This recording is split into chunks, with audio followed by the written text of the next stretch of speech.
So DEI, boy, has it burst into the public conversation. Interestingly, my organization, the Jewish Institute for Liberal Values, did a poll in August 2022. And one of the polling questions looked at sort of the recognition of certain terms like anti-racism, DEI, critical race theory, and the like.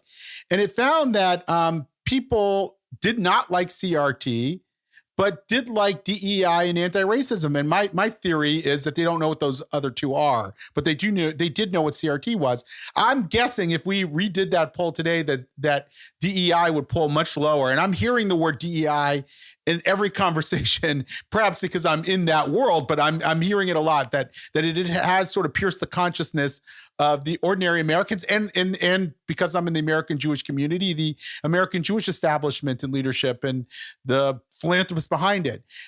So I've been playing around with three possible ways that the Jewish community can interface with DEI or not. And I want to get your thoughts. One is what the Jewish community has been doing, which is to say, okay, listen, DEI is the only game in town.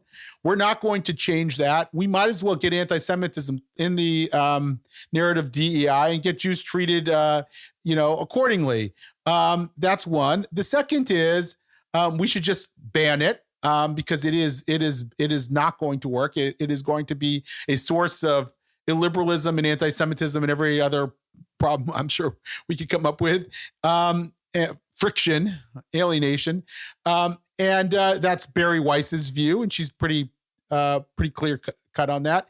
And then there's this third view that I've heard. It was that we can reform DEI, that there are versions of DEI that are pluralistic, that are liberal in nature, and that we can use. It's interestingly, Danielle Allen, who's a political philosopher at Harvard, wrote a piece in the Washington Post, maybe you saw it, basically saying that she was trying to get a liberal version of DEI through Harvard back in 2018. She was on a small task force, and they were going to include viewpoint diversity and religious diversity as which would have created a very different DEI, one would think, if it's taken seriously. But it wasn't taken seriously in the end, and after George Floyd, it was sort of thrown into the bin. I guess the question is, where are you on those three options? Yeah, no, I think it's a very difficult question because DEI, in a sense, is a kind of branding exercise.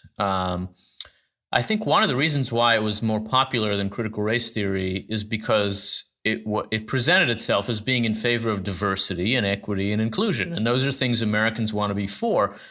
And I think that the case against DEI has to begin from the fact that DEI is particularly bad for diversity and for equity and for inclusion. It is, as a practical matter, a way of narrowing the range of views to which people are exposed, of treating people unequally, and of excluding people. And so the case for it has to be a case for what it claims to be, and therefore against it.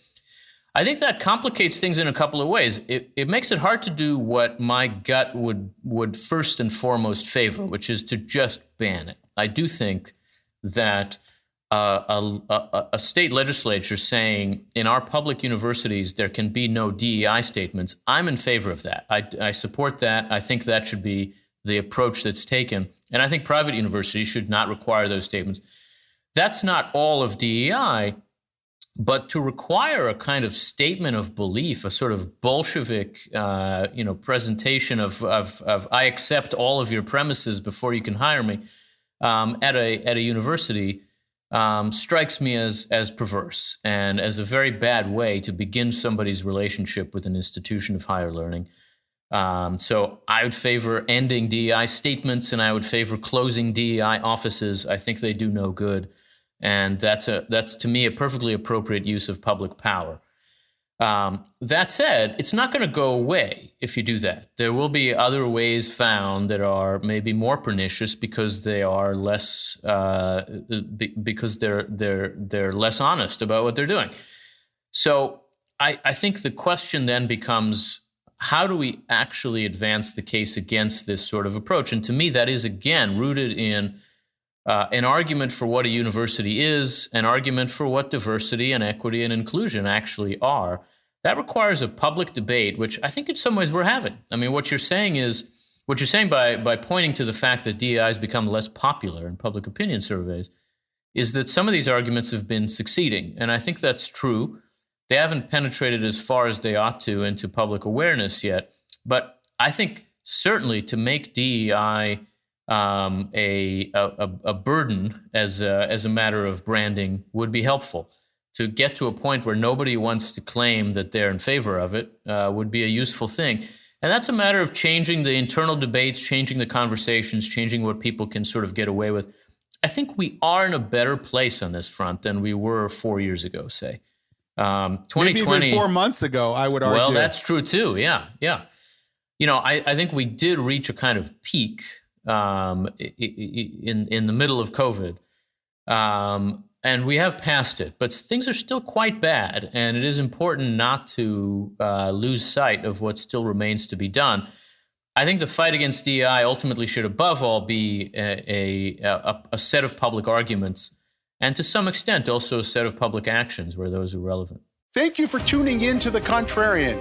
If you enjoyed the show, be sure to give us a thumbs up and subscribe to our YouTube channel.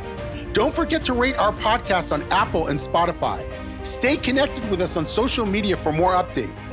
Until next time, keep challenging.